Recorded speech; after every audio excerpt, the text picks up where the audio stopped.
نو دلیل شه بدې چې بچا کې صحیح ایمان دی، انابت پکې دی، دارنګې عاجزي پکې ده.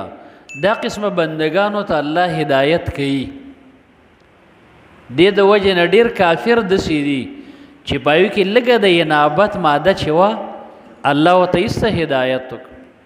ذمات باره کې دی امام بخاري رحمه الله حدیث راوړی، ان ذمادا لما اتا المکه، ذمات یو سړی چې کله مکې ته راغی نو فسمع الصفهاء اهل مکه، د مکې د بیوقوفو خلکو نه وی واورېده چې ان محمدا لمجنون، دلته یو سړی دی محمد نومې دی، لیونی دی، ګډې وډې وایي.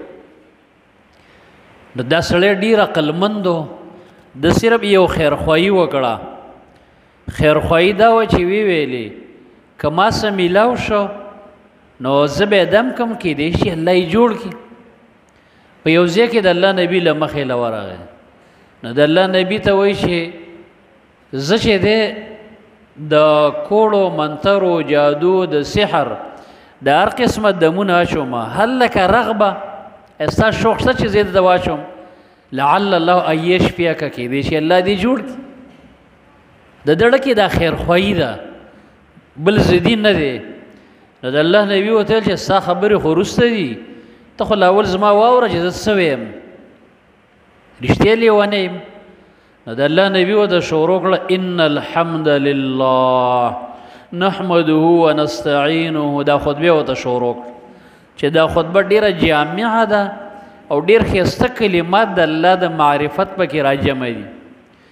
نو دا چې کله د په صحیح زړه واورېدله، حدیث کې دی وایي دته وایي چې اعید علی کلماتک هؤلاء، دا کلمات دې راته بیا وویوه.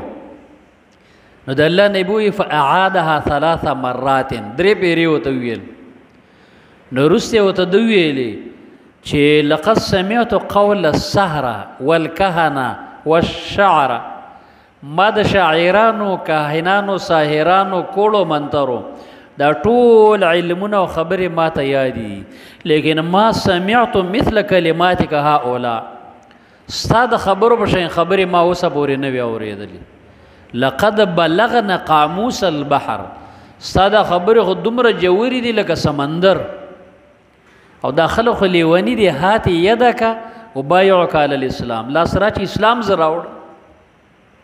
نو ګوره انابت پکې دی، الله د اسلام ته راواړو، د اسلام نیوان نه ړاو. او بل طرف ته د الله د نبي خاندان دی او قریش دی او رشتہ دار دی، خو انابت پکې نشته. الله د دې کتاب نه او د دې نبي نه واړول.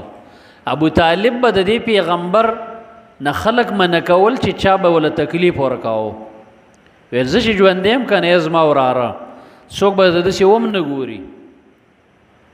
ویې وویل او زما خاندان به په تا ټول قربان شي، او ما ته پته ده چې صحیح دین دی راوړی، خو دا خلک به وایي چې اوس ویرېده، هغه بېځایه پوښتنه یې وکړه.